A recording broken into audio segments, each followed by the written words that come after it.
अस्सलामुअलैकुम। Programme night addition में हम आपको खुशामदीद कहते हैं। नाजरीन, ऐसा लग रहा है कि जैसे पाकिस्तान तहरीके इंसाफ की मुश्किलात कम होने की बजाय दिन ब दिन बढ़ती ही जा रही हैं। जहां एक तरफ पार्टी में अंदरूनी इख्तलाफात हैं, वहीं ये भी ख़बरें हैं कि तहरीक इंसाफ में माली बहरान भी शिद्दत इख्तियार कर रहा है। PTI ने पार्टी उमूर चलाने के लिए अरकान पार्लियामेंट और टिकट होल्डर से फ़ंड्स भी मांगना शुरू कर दिए हैं। और तो और PTI के कानूनी विंग इंसाफ लॉयर फोरम के वकला ने पैसों के बगैर कारकुनान के मुकदमात लड़ने से भी इनकार कर दिया है। PTI मर्दान के मकामी रहनुमाओं ने शिकवा किया है कि केसेस लड़ने के लिए वकला ने 2 लाख रुपए मांगे थे। पैसे ना देने पर वकला ने केस नहीं लड़ा, जिस पर मुस्लिम लीग नून के सेनेटर तलाल चौधरी PTI पर कारकुनों को मुश्किल वक्त में अकेला छोड़ने का इल्जाम लगा रहे हैं। एक ट्वीट में उन्होंने लिखा कि PTI के वकला को इंसाफ से नहीं सिर्फ पैसों में दिलचस्पी है। PTI के वकला का अपने कारकुनों का दिफा ना करना उनकी अंदरूनी करप्शन और मुनाफकत को बेनकाब करता है। लगता ऐसे है कि मुस्लिम लीग नून जो है वो तहरीक इंसाफ के अंदरूनी इख्तलाफात को बहुत ज़्यादा उससे बड़ा महजूज हो रही है। दूसरी तरफ कहा जा रहा है कि माली बहरान के साथ साथ शेर अफजल मरवत को निकाले जाने पर पार्टी में तकसीम भी PTI के लिए एक चैलेंज बनी हुई है। सिर्फ यही नहीं, PTI के अंदर सियासी ग्रुप और वकला ग्रुप की आवाज़ें हैं। वकला ग्रुप सियासी ग्रुप पर भारी पड़ रहा है। शेर अफजल मरवत खुद को पार्टी से निकालने का जिम्मेदार सेक्रेटरी जनरल सलमान अकरम राजा को ठहरा रहे हैं।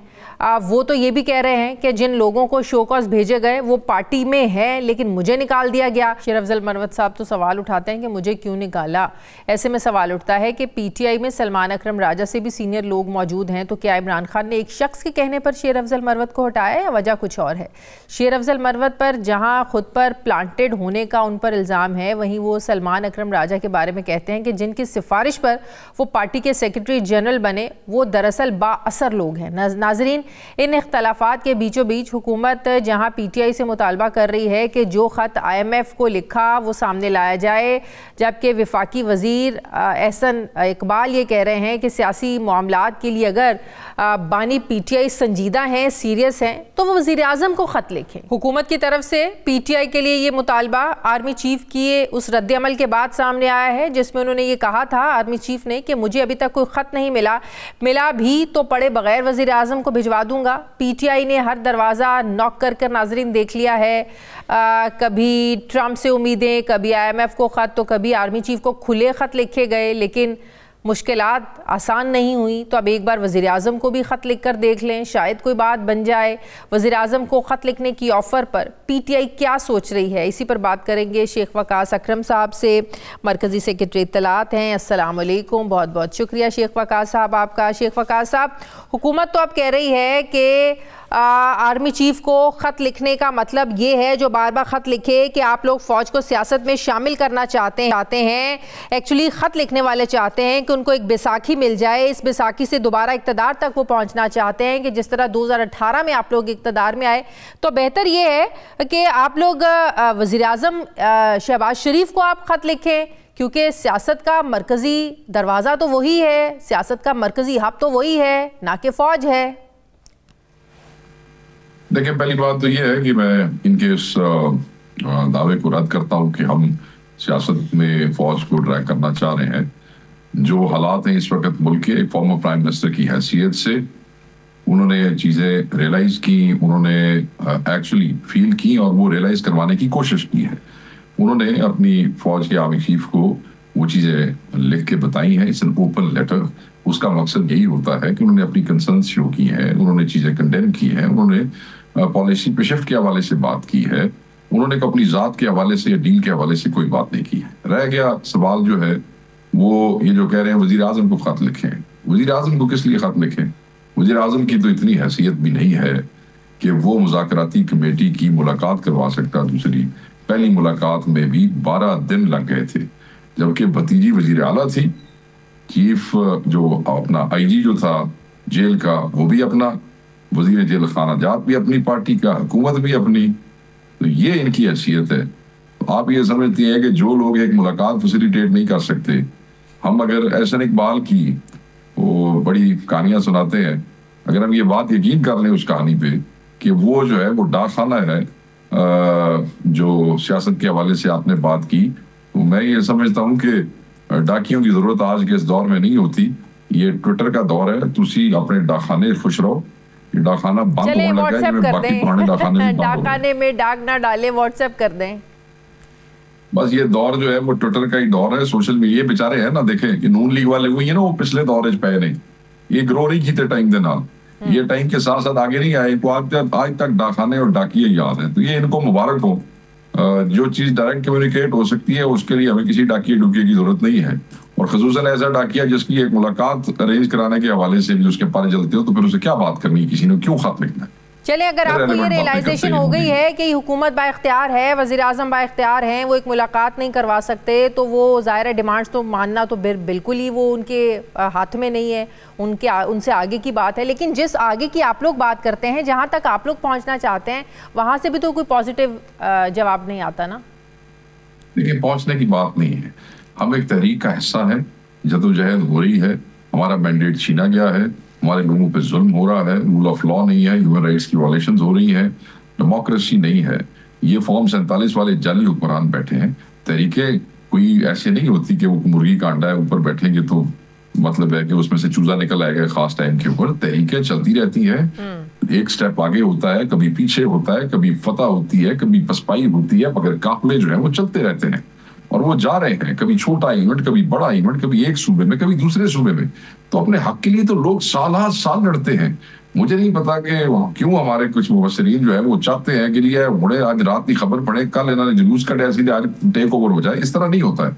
तो हम लगे हुए हैं, आप उस दिन हमें जरूर बात कीजिएगा जिस दिन हम ये जदोजहद और कोशिश छोड़ देंगे, तहरीकें बंद करके घरों में बैठ जाएंगे, वो हमारी पसपाई जरूर होगी। जिस दिन तक हम एक आदमी भी चल रहा है खान के कहने पे, नजरिए पे, और आगे से आगे कदम बढ़ा रहा है, ये तहरीक जिंदा है और रहेगी। लेकिन इस तहरीक का मुस्तकबिल क्या है? अकेले चल के कोई रास्ता निकलेगा, या जिस ग्रैंड ऑपोजिशन लाइंस को इकट्ठा करने का जो ख्वाब है जो आप लोग देख रहे हैं पिछले कुछ अरसे से, और इसमें कोई शक नहीं है कि मौलाना अगर इस अलायंस का हिस्सा बनते हैं तो इस अलायंस में जान भी पड़ेगी। ज़ाहिर हुकूमत के लिए भी, एक हुकूमत इसको अपने लिए एक चैलेंज समझेगी। शायद यही वजह है कि पिछले हफ्ते प्राइम मिनिस्टर ने मुलाकात की मौलाना साहब से। तो ग्रैंड ऑपोजिशन अलायंस जब तक तगड़ा नहीं बनेगा तो ये तहरीक भी तब तक तगड़ी नहीं होगी, हुकूमत के लिए कोई चैलेंज नहीं होगा। जो लोग सो रहे होते हैं वो ख्वाब देखते हैं, तहरीक इंसाफ तो जाग रही है, इसीलिए बार बार मोबिलाइजेशन करती है, इसीलिए बार बार निकलती है, इसीलिए तशद्दुद, FIR, झूठे पर्चे, घर तोड़वाए, सब कुछ खत्म कराया इसके वर्कर ने, और जिम्मेदारान ने फिर भी जाग रहे हैं और बार बार चल रहे हैं। तो ये सोते हुए ख्वाब, ये नून लीगियों को मुबारक हो। मैं तो आपको वाज़ेह तौर पे कहूंगा कि खान साहब के हुक्म पे एक grand political alliance of opposition जमातें, उसकी तरफ हमने कदम बढ़ाया था, और माशाल्लाह अल्हम्दुलिल्लाह उसमें हमें पहली सक्सेस ये हुई कि जिन जमातों से आज तक हमारा राब्ता हुआ, क्योंकि बहुत सी जमातें हैं जो भी अगले चंद दिनों में इसमें शामिल होंगी, उन सब ने मिलकर इत्तफाक से एक एलामिया जारी किया जिसमें मौलाना साहब, हकान अब्बासी और इंडिविजुअल्स, राजा नासिर साहब, हमारी पार्टी के लोग, एलामिया क्या, फ्रेश इलेक्शन मांगा है। ये क्या फ्रेश इलेक्शन है? जो पिछले 1.5 साल में 2 दफा इमरान खान साहब नडियाला से बार बार कह चुके हैं, 2 दफा कह चुके हैं कि फ्रेश इलेक्शन होने चाहिए। और ये हमारी सक्सेस है कि हमने इन अपोजिशन जमातों को, जिनमें से कईयों के साथ हमारे बहुत सारे फासले रहे हैं, माजी में इंगेजमेंट हुई, 26वीं तरमीम के हवाले से फिर तातुल हुआ, सब ने मिलके फ्रेश इलेक्शन मांगा है, तो इत्तेफाक हुआ। सो दिस इज फर्स्ट स्टेप, इत्तेफाक से इत्तेहाद की तरफ जा रहे हैं। चंद जमातें और शामिल हो रही हैं, और जल्द इंशाअल्लाह ताला खान साहब के विजन के मुताबिक ये ग्रैंड ऑपोजिशन अलायंस बनेगा। ये कोई ख्वाब नहीं है, ये हकीकत है। इसीलिए वो इकट्ठे हुए। साहब कह रहे थे कि ईद के बाद तहरीक का बाकायदा आगाज होगा। मेरी बहन, हम तहरीक से बाहर निकले ही नहीं, आगाज क्यों होगा? देखें, हम तो we are in a constant state of protest. सुबह शाम कभी छोटा इवेंट, कभी बड़ा इवेंट। इंसान है, वर्कर्स हैं, कई दफा थोड़ा बीच में गैप आता है क्योंकि री एनर्जाइज करना पड़ता है, रिमोबिलाइज करने के लिए अपनी एनर्जीज वो करनी पड़ती है। बट हम तो वी आर कांस्टेंट इन अ तहरीक, तो वो तो हम वक्त तैयार हैं, जब खान साहब हुक्म करेंगे लोग निकल पड़ेंगे। ये कौन सी बात है? लेकिन 9 मई 26 नवंबर का एहतजाज, ज़ाहिर है इनसे कुछ सीखना है, आगे बढ़ना है, क्योंकि अभी पिछले झमेलों से आप लोग नहीं निकल रहे हैं। 9 मई का शिकंजा इतना सख्त है आप लोगों के गिर्द, फिर 26 नवंबर जिसकी आप लोग इन्वेस्टिगेशन भी चाहते हैं, तो जाहिर है कुछ तो ऐसी प्लानिंग होगी ना कि दोबारा ये चीज़ें गले ना पड़े। देखें, जब आगे एक फस्ताई है तो एक जबर और गुंडागर्दी से भरी हुकूमत जो है वो गुरूर से खड़ी हो, तो फिर कुर्बानियां भी देनी पड़ती हैं, हक सच के लिए आप निकलते हैं, आपके नुकसान भी होते हैं, आप क्या बच सकते हैं। मैं जो मेरी जिम्मेदारियां थी किसी हवाले से, और मैं कई जगहों पे मौजूद नहीं था, मगर 26 नवंबर के है पर FIR के अंदर मेरा नाम है, उड़ोदा तुझे की हल करोगे, की बचोगे। सो इस तरह नहीं है, ये तो झूठे पर्चों के बादशाह हैं, इन्होंने तो एक नई तारीख रकम कर दी है, मतलब झूठ की और जाली पर्चों की। ये कौम इनको माफ नहीं करेगी और ये कौम इनको ड्रैग करेगी, वो दिन आएगा, ऐसी बात नहीं है। सही। एक तरफ आप लोगों का ये चैलेंज है कि आप लोगों ने लोगों को जाहिर है मोबिलाइज करना है, और लोगों को मोबिलाइज तब करेंगे जब तहरीक इंसाफ की लीडरशिप के अंदर खुद से इत्तेहाद होगा, इत्तफाक होगा। लेकिन ऐसे में जब पार्टी के अंदर इतनी ज़्यादा टूट फूट है, जिसको आप लोग कहते हैं कि इख्तलाफात हैं, ये जमहूरियत का हुस्न है, लेकिन आप देखें पिछले 2-3 दिन से जिस तरीके से शेर अफजल मरवत साहब भी बात कर रहे हैं, बल्कि वो सवाल पूछ रहे हैं कि मुझे क्यों निकाला। ये नहीं, ये टूट फूट का आपने लफ्ज़ इस्तेमाल किया, ये क्या है? पार्टी टूट फूट का शिकार नहीं है। नहीं, खुदा का क्या मतलब है? इमरान खान साहब ने जो है वो सुन लेना, जब शुएब शाहीन को थप्पड़ पड़ रहे हो, आज ये वाकया पेश आ गया, फिर मैं आपसे बड़े एहतराम से इख्तलाफ करूंगा, बड़े एहतराम से आपसे इख्तलाफ करूंगा। थोड़ा सा आप उसको देखती तो शायद ये बात ना करती। शुएब शाहीन को PTI के किसी बंदे ने थप्पड़ मारे, लेकिन वो फवाद चौधरी साहब अपने आप को कहते हैं। में बात करते हैं मेरी बात। अब आपने इतना लंबा सवाल किया, अब मैंने मैं एहतराम से आपसे बात, मेरा सवाल का जवाब आप ले लें। शुएब शाहीन को PTI वाले से लड़ा है, वहां पे किसी PTI के मौजूदा उहदेदार ने, जिम्मेदार ने या किसी वर्कर ने उसको मारा है, लेकिन या उससे लड़ाई हुई है, या उससे बदतमीजी की है। नंबर दो, हमारे भाई है शेर अफजल साहब, उनको खान साहब ने एक्सपेल किया, मैंने या आपने या किसी और ने तो नहीं किया। So once you are expelled, you are not part of the PTI, so if you make a statement, does it count अंदरूनी टूट फूट? सो ये दोनों वाकयात जो आपने मेंशन किए हैं, ये टूट फूट वाली तो बात ही नहीं है। जब पार्टी के अपने लोग कह रहे हों कि पार्टी के लोगों ने करवाया है, वुकला का ग्रुप इतना ज्यादा भारी हो चुका है, सियासी लोगों पर जो कुछ भी करवा रहा है वो वुकला का ग्रुप करवा रहा है। 10 वुकला अगर अंदर मिलने जाते हैं तो एक केस लड़ने वाला होता है। आप उसको बिल्कुल गलत ले रही हैं, वो लोग ठीक कह रहे हैं, मगर आप उसको गलत ले रही है। कैसे? अगर आप मुझे इजाजत दें। जी प्लीज। ऐसे कि सियासी लोगों की मुलाकातें तो 4 महीने से बंद है, हमें तो खान से मिलने नहीं दिया जाता, 4 महीने से किसी को नहीं। पिछले 1.5-2 महीने से हमारे लोग हर मुलाकात वाले दिन 6-7 बंदे जिनका नाम दिया जाता है जाते हैं, वो कोर्ट से परमिशन लेके आए हैं, बहुत सौ ने कंटेम्प्ट ऑफ कोर्ट भी लगवा ली है, फिर भी नहीं मिलने दिया जाता। तो मजबूरन हमारे ये जो भाई हैं वुकला यही अंदर जा सकते हैं, और कौन जा सकते हैं? हमें तो जाने नहीं देते। तो यही तो मैं बात कर रही हूँ कि इसका मतलब है जो बात बाहर आकर वुकला करते हैं वही पार्टी के अंदर सही मानी जाती है। 2 दिन बाद नहीं, ऐसे नहीं है जी। ऐसे इसलिए नहीं है कि हमारे डेजिग्नेटेड दोस्त हैं, खान की पेशी पे तो 50-60 बंदा होता जी। आपका क्या ख्याल है? जो मर्जी बात आके कह देगा मान लेंगे।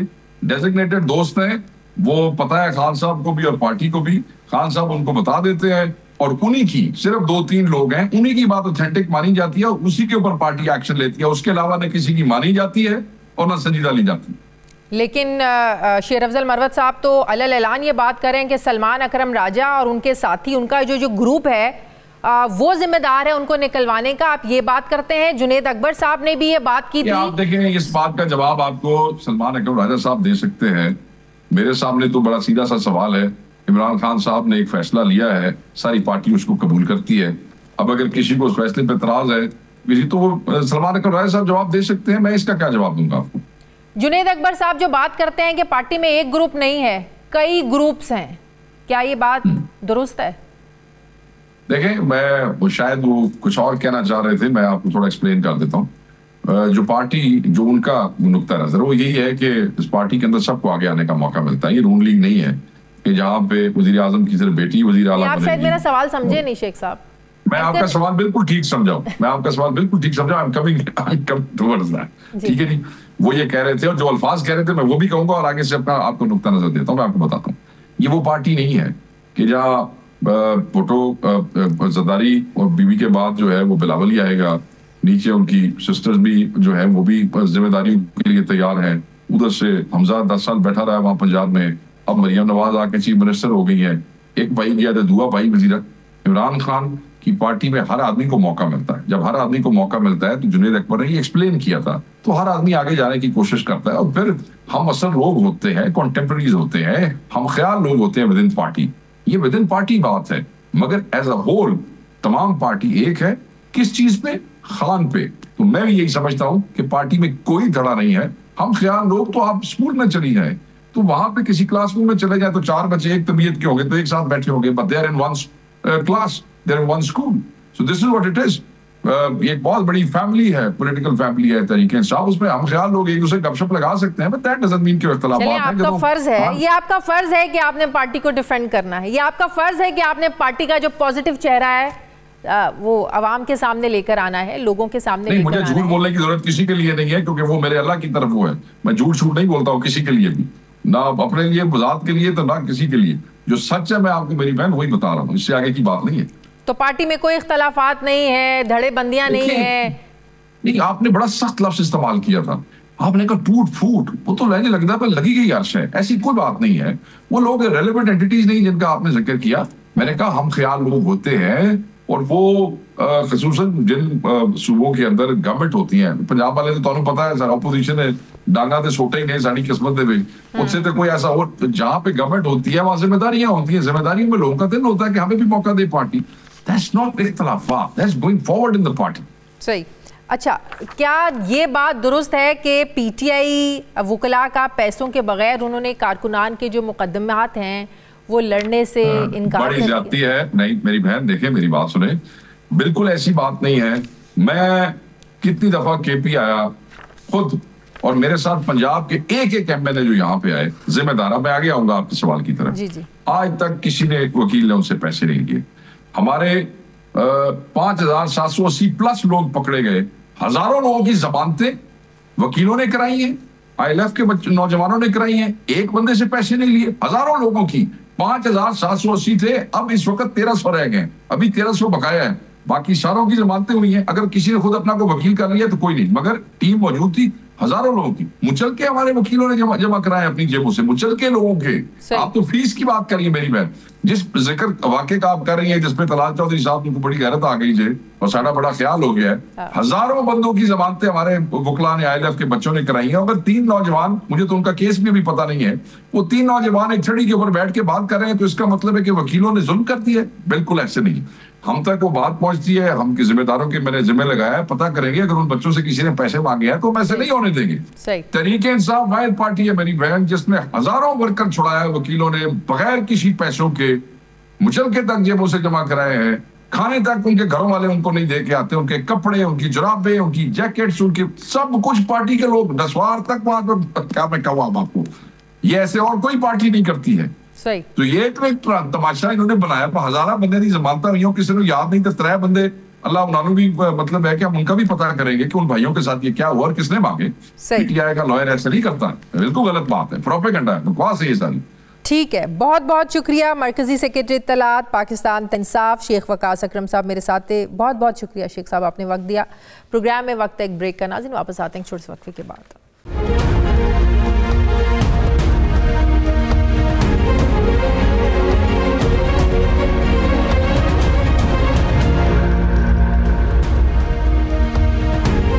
ब्रेक के बाद एक बार फिर से आपको खुशामदीद कहते हैं। नाजरीन, मैंडेट चोरी के इल्ज़ामात और जोड़ तोड़ की हुकूमत ही सही, लेकिन मुस्लिम लीग नून को इक़्तिदार मिले तकरीबन 1 साल मुकम्मल हो चुका है।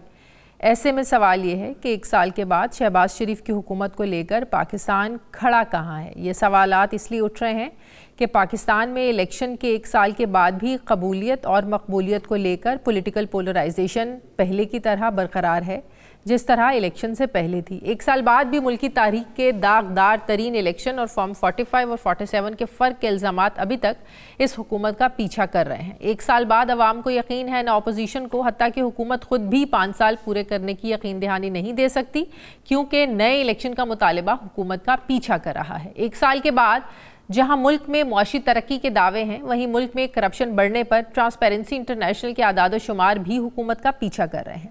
1 साल के बाद मुल्क को डिफ़ॉल्ट से बचाने का बयानी अपनी जगह, मगर इस दौरान मुल्की कर्जों में तकरीबन 10% इजाफा और पाकिस्तान पर रिकॉर्ड 88,000 अरब रुपए के कर्जे हुकूमत का पीछा कर रहे हैं। एक साल के बाद अगर शहबाज हुकूमत को आलमी मालियाती इदारों का एतमाद हासिल है तो IMF मिशन का अपने मैंडेट से हटकर कभी चीफ जस्टिस ऑफ पाकिस्तान तो कभी वकला तंजीमों से मिलने का सवाल हुकूमत का पीछा कर रहा है। एक साल के बाद 26वीं आईनी तरमीम को बड़ी कामयाबी माना जा रहा है, तो वहीं अदालती इस्लाहात के नाम पर जजेस की ट्रांसफ़र और सीनियरिटी बदलने का तनाज़ा ये हुकूमत का पीछा कर रहा है। एक साल के बाद हुकूमत खुश है कि वकला तकसीम है, मगर फिर भी वकला तंजीमों का वकला तहरीक चलाने का ख़तरा हुकूमत का पीछा कर रहा है। एक साल के बाद इत्तेहादी हुकूमत जहां 2 सीनियर तरीन जजेस के खिलाफ रेफरेंस लाने के बारे में सोच में पड़ी है, वहीं मौजूदा अदालती सेटअप के खिलाफ जजेस के खतूत हुकूमत का पीछा कर रहे हैं।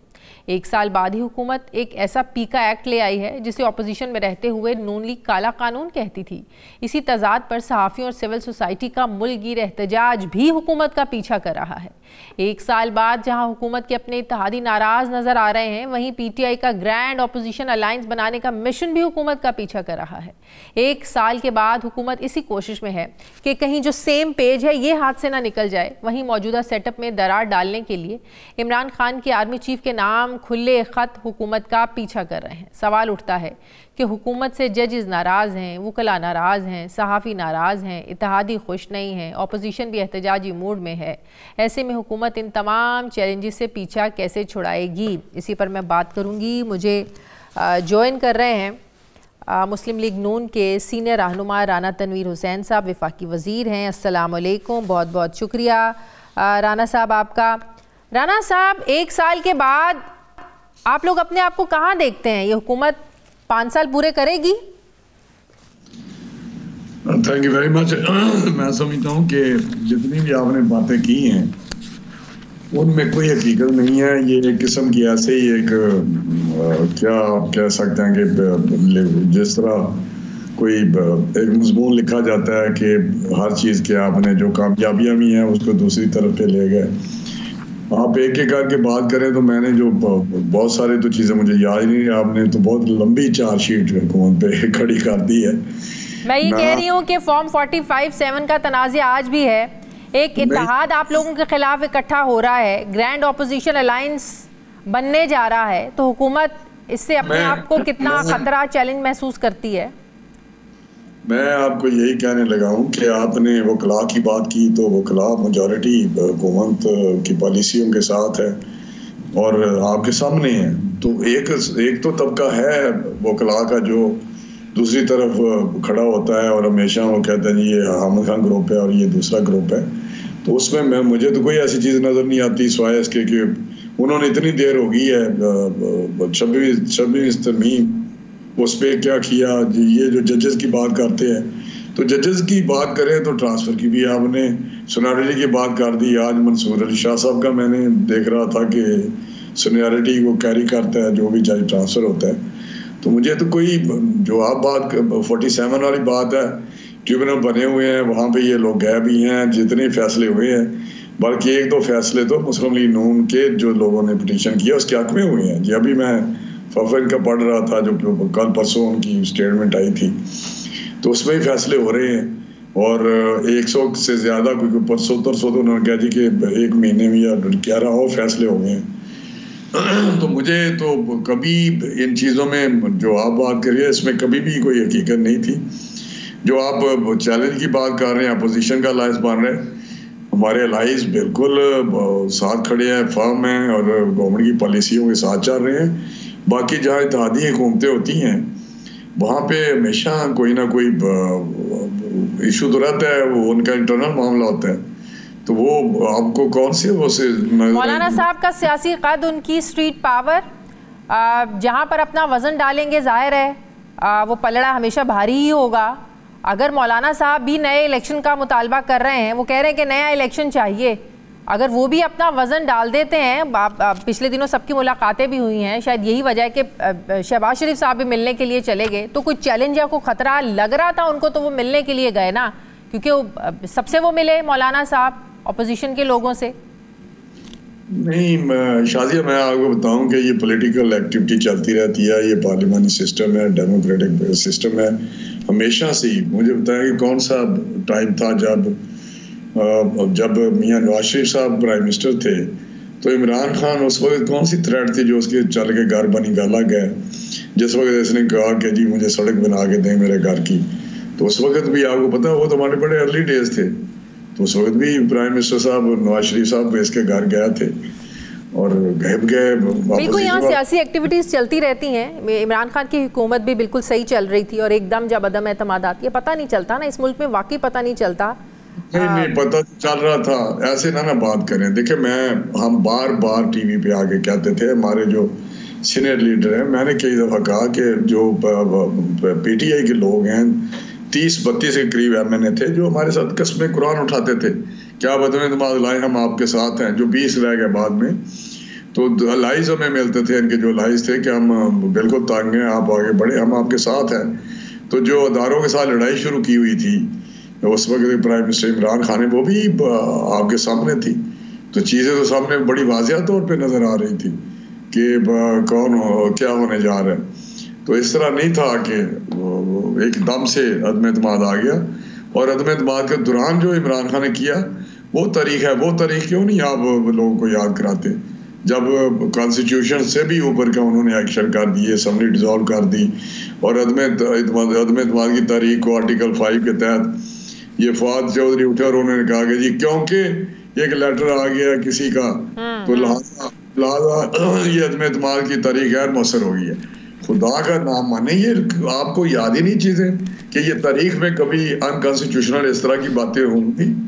अभी तो जो कॉन्स्टिट्यूशन के मुताबिक कोई अमेंडमेंट होती है तो 2/3 मेजॉरिटी से हो रही है, अगर कोई और कानून साजी होती है तो अकॉर्डिंग टू रूल्स रेगुलेशन हो रही है। 26वीं आईनी तरमीम जो आप लोगों ने की, जिसमें मौलाना ने आपका साथ दिया, मौलाना की पार्टी के लोग कहते हैं कि ये जजेस का जो सारा मामला हुआ, ये ट्रांसफर पोस्टिंग, ये वो कहते हैं ये तो सारा 26वीं तरमीम का हिस्सा नहीं था। वो कहते हैं फिर किसी ने पढ़ी नहीं है 26वीं आईनी तरमीम, मौलाना साहब के अपने लोग कह रहे हैं। नहीं, पहले मैं आपको करेक्ट कर दूं, ये 26 तरमीम का हिस्सा नहीं है, ये पहले सही कॉन्स्टिट्यूशन में है कि ट्रांसफर हो सकती है, वो आप पढ़े ना जरा। तो इस्लामाबाद हाई कोर्ट के जजेस एतराज क्यों उठा रहे हैं फिर? नहीं, वो सीनियरिटी का उठा रहे हैं जो उनके मुताबिक उस तरह की इंटरप्रिटेशन होगी, लेकिन जो दुनिया जहान चीफ जस्टिस ऑफ पाकिस्तान जो है वो कहते हैं कि ये जो उनका जो स्टार्स है गलत है, बल्कि उन्होंने उनकी बात डिसमिस कर दी जो उन्होंने लेटर लिखे हैं। तो ये फैशन, ये भी हुआ है कि ये कभी फैशन नहीं रहा। जो रिटायर्ड जज है, मैं सुनता हूँ बड़े जिनका एक नाम है, एक क्रेडिबल जजेस में से होते हैं, वो कहते हैं कि जी ये खतोबत का जो होना है इस तरह का ये कभी भी नहीं हुआ और ये नहीं होना चाहिए, और ये डिस्करेज करना चाहिए कि खतूत लिखे जा रहे हैं। तो मैं समझता हूँ ये सारी चीज़ें आपके इल्म में, आपको पता भी है, लेकिन ठीक है आप प्रोग्राम की खातिर एक ऐसी इंट्रो सवाल उठाना तो हमारा काम है। नहीं, सवाल उठाए, लेकिन आपको पता होने के बावजूद आप नहीं, आप अगर नहीं समझते चैलेंज के, वकला भी नाराज हैं, सहाफियों को नाराज किया हुआ है आपने सर, ऑपोजिशन आप लोगों के खिलाफ जाहिर है वो अलायंस बना रहे हैं, चैलेंजेस तो है ना। नहीं कोई नहीं सर, वकला का देखो अपना एक उनकी एक अप्रोच है, वो एंगुलर है, एक पार्टीजन है, उसमें तो कोई बात ही नहीं। सहाफियों की क्या अप्रोच है? सहाफियों की देखिए, सहाफी भी बीच में हो सकते हैं, लेकिन मैं बताऊं कि बार बार कहा है कि ये सोशल मीडिया के मुतालिक कानून है, किसी इलेक्ट्रॉनिक या प्रिंट मीडिया के मुतालिक नहीं है और नहीं होगा। ये हमारे इंफॉर्मेशन मिनिस्टर ने कहा है, मैंने भी 1-2 दफ़ा कहा है, जब पेश हुआ लॉ मैंने किया था तो उस वक्त भी ये बात हुई थी जब एक्सप्लेन कर रहा था उस लॉ को। तो मैं समझता हूँ, वैसे भी मैं आपको ये बताना चाहता हूँ कि जो लॉ कानून बनता है वो कोई सीफा ऐसा तो नहीं होता जो अमेंड नहीं हो सकता, उसमें तो बेशक गुंजाइश रहती है इम्प्रूवमेंट की। कोई खुदा न खास्ता ऐसी चीज़ है तो बैठे बात करें, इस तरह तो हर ये फैशन बन गया है कि एहतजाज करना, आ जाए जी, आ जाए, इकट्ठे हो जाए। तो मैं समझता हूँ जो कुछ इस फैशन में मुस्लिम लीग नून भी पूरा उन्होंने हिस्सा डाला हुआ है। तहरीक इंसाफ के दौर में जब आ रहा था, यही मुस्लिम लीग नून काला कानून कहती थी इसे।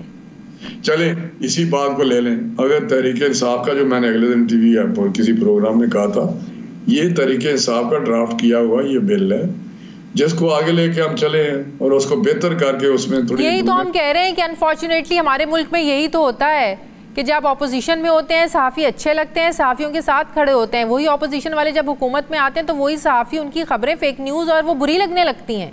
यही तो हम कह रहे हैं। नहीं शादिया, इसमें फ़र्क है कि उस वक़्त की जो उन्होंने खुद प्रपोज किया, एक तो होता है ना ऐसे स्टांस लेना पॉलिटिकल, उन्होंने प्रपोज किया, उन्होंने ड्राफ्ट किया, और आज पीटीआई का क्या रवैया है वो भी आप देख लें। दूसरा, इसको बेहतर किया है। अगर कुछ शक है तो बता दें ना, आप मुझे बता दें, अभी बताएं कि कौन सा सेक्शन है। Fake news sir fake news की डेफिनेशन करेगा कौन? अब सहाफ़ी ने तो अपना सोर्स बताना नहीं है ना। अब हुकूमत को वो तनकीद अगर फेक न्यूज़ लगेगी तो सहाफ़ी बचेगा कैसे उससे? नहीं, ऐसे नहीं होता। अपने जो साफ़ी हैं, अगर जो क्रेडिबल साफ़ी हैं, उनकी जो खबरें होती हैं या जो भी उनका तरीक़ाकार होता है जांचने का, यहाँ तो उसका सर पाँव ही नहीं होता, और सोशल मीडिया पे ये सारा कुछ हो रहा है, और बाहर बैठ के लोग ज़्यादा कर रहे हैं जो बेसलेस चीज़ें होती हैं। यहाँ तो वो उसके मुतल्लिक़ ये कानून है।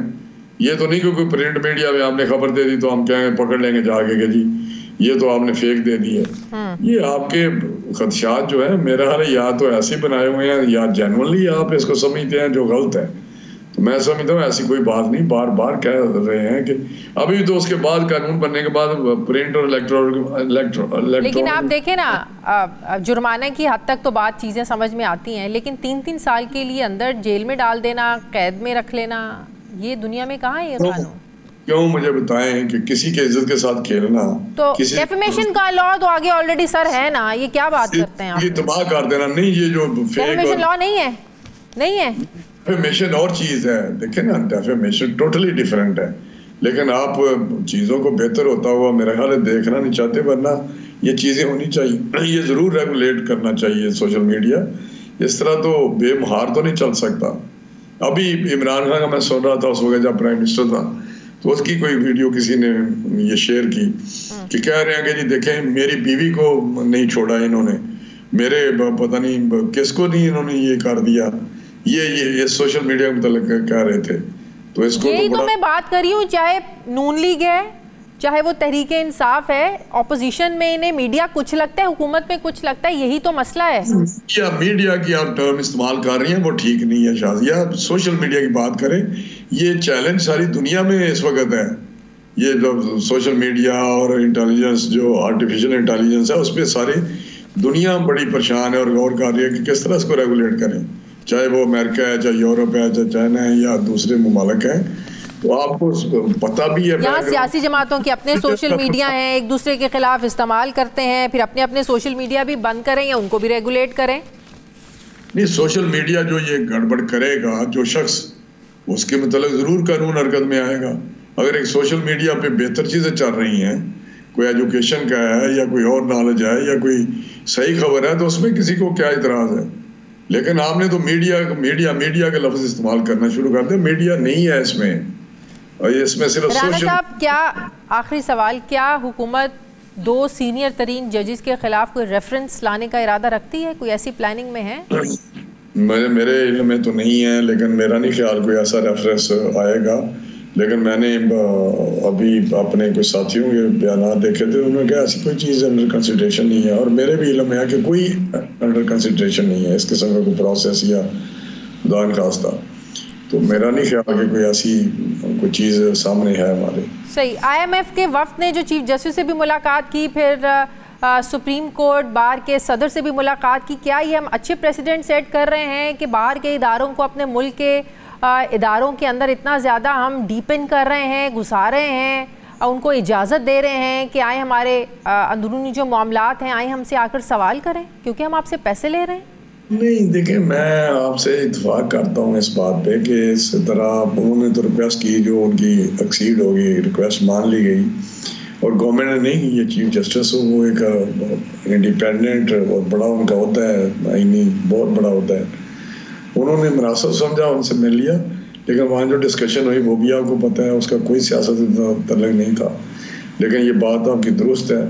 बाकी रही बात के अंदरूनी मामला, जब आप प्रोग्राम कर लेते हैं उनसे, IMF से, तो अंदरूनी मामला कौन सा रह जाता है जहाँ वो आपकी पॉलिसीज आपको सारे वो कहते हैं कि टैक्सेशन ये करेंगे, आप एग्रीकल्चर टैक्स लगाएंगे, आप ये करेंगे, वो करेंगे, लेकिन इट्स ए लॉन्ग लिस्ट। आपको भी पता है जिस तरह बिजली की कीमतें ये होगी, और सबसे जो होती है ना जी स्टेट के पास पावर सबसे बड़ी और भी बड़ी होती है, लॉ एनफोर्सिंग एजेंसी होती है, सब कुछ होता है, बट सबसे बड़ी होती है टैक्सेशन की, स्टेट लेकिन इससे पहले ऐसे हुआ नहीं ना। इससे पहले आप मुझे बताएं कब IMF के वक्त हमेशा आते हैं, हर प्रोग्राम में आते हैं, लेकिन इससे पहले कब उन्होंने किसी चीफ जस्टिस से मुलाकात? वो जवाब दिया जो अंदरूनी मामला कहता है सबसे ज्यादा सब बड़ी पावर होती है टैक्सेशन की। टैक्स लगाती है स्टेट, चाहे वो बादशाह पुराना 200 साल 400 साल 500 साल पुराना निज़ाम हो, आज का हो, और फिर टैक्स कलेक्ट करती है। तो उनके पास वो डायरेक्शन देते हैं कि ये टैक्स लगाएंगे, ये करेंगे, ये आप करेंगे। अब सारी चीज़ें अखबारात में आती हैं, क्या उनकी कंडीशंस हैं। तो मैं समझता हूँ ये आपका जो एक परसेप्शन क्रिएट हो रहा है ये ठीक नहीं है। IMF प्रोग्राम दे रहा है, बड़ी रिस्ट्रक्चरिंग हमारी इकोनॉमी के लिए बेहतर चल रही है। आप मुल्क अपने ख्वाजा आसिफ ने कहा ये मजबूरी है, तो मजबूरी कैसे समझा जाए?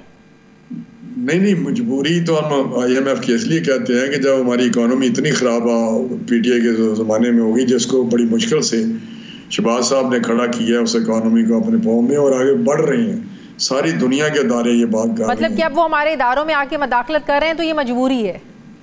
नहीं, इदारों के आगे नहीं, वो देखें कहते हैं कि आप रिस्ट्रक्चरिंग करें, डाउन राइट साइजिंग पे जाएं, जो फजूल मिनिस्ट्रियाँ वो बंद करें, अपने अखराजात कंट्रोल करें, आपके टैक्सेशन सिस्टम को बेहतर करें, आप अपना टैक्स नेट बेस जो है। सर मैं चीफ जस्टिस से मुलाकात के कॉन्टेक्स्ट में बात कर रही हूँ। चीफ जस्टिस से उन्होंने ख्वाहिश का इजहार किया, उन्होंने मिल लिया, तो उन्होंने ये भी बता दिया कि क्या बात हुई है। तो मैं समझता हूँ कि नहीं होना चाहिए। वो चीफ जस्टिस का बयान आया था कि ये वन टाइम है जो भी है, लेकिन ये तो उन पे है। चीफ जस्टिस साहब को कोई कह सकता है कि आप जरूर मिले? कौन कह सकता है? सही, ठीक है, बहुत बहुत शुक्रिया। वफाकी वजीर मुस्लिम लीग नून के सीनियर राना तनवीर हुसैन साहब मेरे साथ है, बहुत शुक्रिया। मुझे ब्रेक लेनी है नाज़रीन, वापस आते हैं वक्फे के बाद।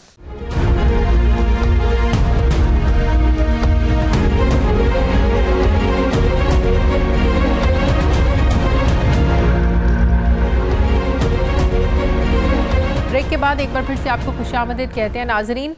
माजी की टर्म गुड तालिबान और बैड तालिबान क्या पाकिस्तान के ख़िलाफ़ एक ही लाइन ले रहे हैं? 9/11 के बाद मगरबी मीडिया अफ़गान तालिबान को पाकिस्तान के दोस्त जबकि तहरीक तालिबान को पाकिस्तानी दुश्मन कहकर बैड तालिबान का नाम देते थे, और आलमी सतह पर यह रिपोर्ट होता था कि पाकिस्तानी सिक्योरिटी फोर्सेस अफ़गान तालिबान के ख़िलाफ़ कार्रवाई करने में सॉफ्ट कॉर्नर रखती हैं। ज़ाहिर है अफ़गान तालिबान ने कभी पाकिस्तान पर हमले नहीं किए थे, बल्कि सोवियत जंग में वो पाकिस्तान के एलाइज रह चुके हैं, मगर अब हालात बदल चुके हैं। पाकिस्तान के अफ़गान तालिबान पर एहसानात को फरामोश करने का वक्त आ गया है। अब अफ़गान तालिबान न सिर्फ पाकिस्तान के ख़िलाफ़ दहशतगर्दी की कार्रवाइयाँ करने वाले ख्वारिज को ठिकाने फराहम कर रहे हैं, बल्कि उन्हें ख़र्चा भी दिया जा रहा है। जी हाँ, अक़वाम मुत्तहिदा की एक रिपोर्ट में इंकशाफ किया गया है कि अफ़गान तालिबान हुकूमत की पुश्त पनाही की वजह से दहशतगर्द तंजीम TTP तहरीके तालिबान पाकिस्तान में हमले बढ़ गए हैं। इस रिपोर्ट के मुताबिक अफ़गान हुकूमत कलअदम TTP को लॉजिस्टिक और ऑपरेशनल सपोर्ट दोनों फराहम कर रही है। सिर्फ यही नहीं, पाकिस्तान के करीब अफ़गानिस्तान के सरहदी इलाकों कुन्नर, नंगरहार, खौस्त और पख्तीका में दहशत गर्दों के लिए नए ट्रेनिंग सेंटर्स भी कायम किए गए हैं।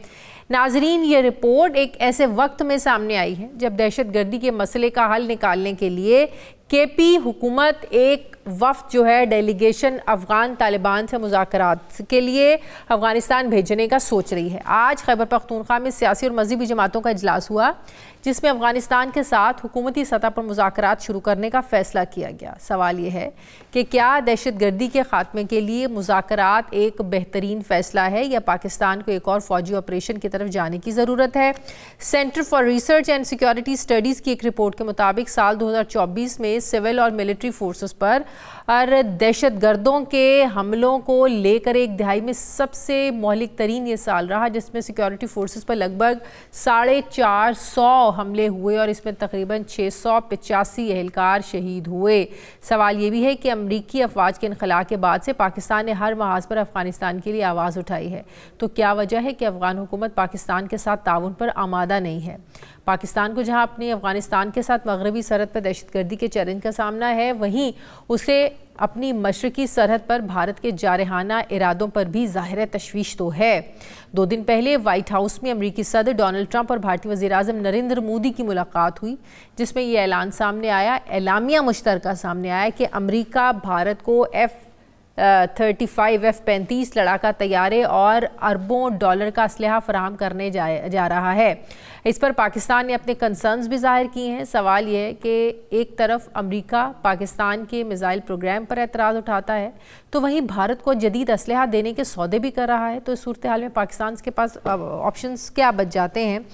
मैं इस पर बात करूंगी। दिफाई तज्जियाकार ब्रिगेडियर रिटायर्ड हारिस नवाज साहब मेरे साथ हैं। अस्सलाम वालेकुम, बहुत बहुत शुक्रिया ब्रिगेडियर साहब आपका। ब्रिगेडियर साहब, अक़वाम मुत्तहिदा की जो ये रिपोर्ट है इस्लामिक काउंसिल में जो पेश की गई, ये कितनी अलार्मिंग है कि TTP को जो अफ़गान तालिबान हैं वो हर तरह की सपोर्ट फराहम कर रहे हैं। अफ़गान हुकूमत की मदद से पाकिस्तान में दहशतगर्दी हो रही है। वो अफ़गान तालिबान जिन्होंने ये गारंटी दी थी, जो हमें बार बार यकीन दहानियाँ कराते थे कि वो अपनी सरजमीन को किसी और मुल्क के ख़िलाफ़ इस्तेमाल नहीं होने देंगे और पाकिस्तान के ख़िलाफ़ ये ज़मीन उनकी बहुत ज़्यादा इस्तेमाल हो रही है।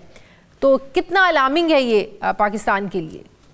देखिए, एक बात तो पॉजिटिव है कि पाकिस्तान की हुकूमत ने, हमारी सिक्योरिटी फोर्सेज ने हर दफ़ा बारहा अफ़गान तालिबान को कहा, उनको सबूत दिए कि TTP, ख्वारिज, BLA, BLF, दाइश सब ऑर्गेनाइजेशन वहाँ पर मौजूद है। अलकायदा उनको सपोर्ट कर रही है, ट्रेनिंग दे रही है। और इससे पहले भी जो रिपोर्ट आई थी उसमें भी ये कन्फर्म किया गया था। और अभी जो रिपोर्ट है बहुत मुफस्सल है। उन्होंने बहुत डिटेल में बताया कि किस तरीके से 24 टेररिस्ट ऑर्गेनाइजेशन ये अफगानिस्तान में मौजूद हैं और इनको अलकायदा जो है उनको ट्रेन भी कर रही है। और इनके साथ ये BLA, BLF, BNA, Majeed brigade, ख्वारिज, TTP, फिर उसके बाद Daesh Khorasan group, East Turkistan Islamic movement और बहुत सी ऑर्गेनाइजेशन को ये ट्रेन कर रहे हैं और ये तालिबान को सपोर्ट करते हैं। और अफसोस की बात यह है कि पाकिस्तान ने इनके लिए क्या कुछ किया, इवन अभी तक कर रहे हैं। हम इनको लॉजिस्टिक सपोर्ट देते हैं, हम इनको गंदम, चीनी, फर्टिलाइजर, अफगान ट्रांजिट, हम इनसे डिमांड, इन्होंने जो कमिटमेंट की थी वही कहते हैं कि अपना वादा पूरे करें, तो का एग्रीमेंट किया। और दोस्त अगर दुश्मन निकल आए उससे खतरनाक दुश्मन कोई नहीं होता सबसे। और then they are very thankless. हम इनके 20 लाख से 30 लाख अफगान रिफ्यूजीज को अभी तक हमने इनकी मेहमानदारी 1.4 यूनाइटेड नेशन रजिस्टर्ड है। हमें चाहिए हुकूमत पाकिस्तान को, नाउ इज द टाइम हम इनको पुश करें। They are the right breeding place. पूरे पाकिस्तान में फैले हुए हैं, क्रिमिनल एक्टिविटीज करते हैं, नारकोटिक्स का काम करते हैं और उल्टे सब उल्टे काम। बात समझ में नहीं आती, अफगान तालिबान उनके यहाँ तो खुद जाहिर है वो सेटल नहीं है, उनकी हर तरफ से इमदाद इतनी ज़्यादा बंद है, तो वो हज़ारों डॉलर महाना TTP को सपोर्ट कैसे फराहम कर रहे हैं? उनके पास पैसा कहाँ से आ रहा है? उनके पास फंडिंग कहाँ से आ रही है? राजिया, हर महीने अमेरिकन मिलियन ऑफ डॉलर्स उनको देते हैं। उनको जो 3.2 बिलियन के फ्रीज हुए थे वो जो ये स्विट्जरलैंड फंड के थ्रू उनको डिलीवर कर दिए हैं, वो पैसा दिया जा रहा है। चाइनीज वहाँ पर इतना माइनर मिलियन निकाल रहे हैं, उनका वीकली और फोर्टनाइटली वो डॉलर मिल रहे हैं। I mean if they want खत्म करनी चाहिए। ये कौन किसकी वजह से हुआ है? It is American and European union जाते हुए 7 बिलियन डॉलर का वेपन एम्युनिशन अब छोड़ के चले गए हैं। उसके बाद आपने खुद अभी ट्रम्प ने कहा है जी कि ये हमें वापस करें वरना हम इनको ये इकोनॉमिक सैंक्शन लगा देंगे।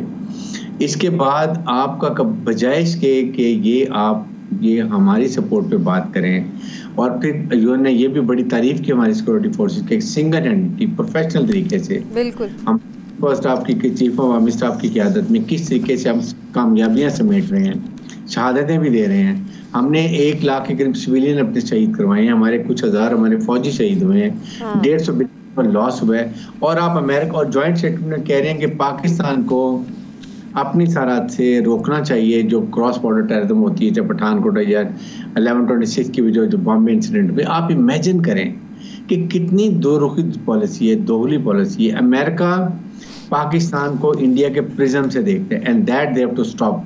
हमें हमारे फॉरेन ऑफिस को, हमारी हुकूमत को ये बार-बार कराने की जरूरत है, यूनाइटेड नेशंस को और अपने OAC कंट्रीज को, कि please understand we need to be united. और हमें स्ट्रांगली इस बात को लेके चलना चाहिए। उनको आंखें दिखाने के लिए फाइनेंशियली बड़ा स्ट्रांग होना पड़ेगा। This is the issue. आपको वो इसीलिए तो बलूचिस्तान में टेररिज्म कर रहे हैं, इंडिया को एज ए प्रॉक्सी यूज कर रहे हैं कि किसी तरीके से पाकिस्तान अपना CPEC मनसूबा कामयाब ना करे, हम वहाँ पर गवादर पोर्ट को ऑपरेशनलाइज ना करें, सेंट्रल एशिया से अफगानिस्तान के थ्रू हमारी कनेक्टिविटी ना हो जाए। इसीलिए दहशतगर्दी के इवेंट्स कॉन्शियसली बढ़ाए जा रहे हैं। और फिर उसके सामने देखें चाइनीज जो हैं अफगानिस्तान में कितने काम कर रहे हैं, कोई एक चाइनीज मारा गया? और पाकिस्तान में, बलोचिस्तान में, कराची में हर जगह चाइनीज मारे थे बॉय, ताकि उनको टारगेट करें, उनको करें और वो सीपेक में वो ना कर सके, हरासमेंट कर दी। So that is a basic reason we must understand Pakistan. तो ब्रिगेडियर साहब, ऐसे में जो केपी हुकूमत सोच रही है कि अफगान तालिबान से मुज़ाकरात के लिए हमें यहाँ से डेलीगेशन भेजना चाहिए, सियासी और मजहबी जमातें भी वहाँ पर यही चाहती हैं, आपके ख्याल में ऐसी सिचुएशन में जब एक तरफ रिपोर्ट है कि उनका खुला चेहरा अफगान तालिबान का उस रिपोर्ट में दिखाया गया है कि ये हैं जिनको पाकिस्तान जो अपना दोस्त समझता था या उनके खिलाफ हम कार्रवाई नहीं करते थे, तो ऐसे में क्या ये फैसला दुरुस्त है कि आप जाएं और उनसे बात करें? आप हैरान होंगी कि जब अज़्म इस्तेकाम की बात हुई, चीफ आर्मी स्टाफ ने कहा कि हमें पूरी कौम की साथ खड़े होने की ज़रूरत है, एलिमेंट ऑफ नेशनल पावर इकट्ठी, और इलीगल फैक्टिंग में हम इनका पैसा जो आता है वो हुंडी का और एंटी नार्कोटिक्स का पैसा रोके। PTI, ANP और फजलुर रहमान ग्रुप ने मुखालफत की कि हम इसके खिलाफ हैं, हालांकि it was continuation of intelligence based operation. अब आप मुज़ाकरात करें, हमें उनकी लॉजिस्टिक सपोर्ट बंद करनी चाहिए, हमें अफगान नेशनल्स को, रिफ्यूजीज को वापस करना चाहिए। लेट देम रिक्वेस्ट पाकिस्तान के जी खुदा के लिए आके हमारे से बात करें।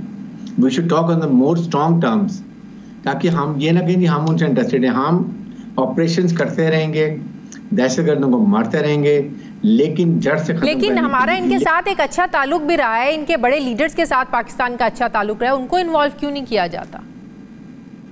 प्रॉब्लम ये है कि इंडिया इज ऑलरेडी देर पहुंच गया है, उसको अमेरिकन की सपोर्ट है, वहाँ पर उनको पैसा उनको मिल रहा है, ह्यूमन राइट्स वायलेशन वो कर रहे हैं, पॉलिटिकली इंक्लूसिव गवर्नमेंट उनकी नहीं है। Despite the fact support there is, please understand, इन दुनिया की नजरों में अफगानिस्तान को पीसफुल नहीं होने देना।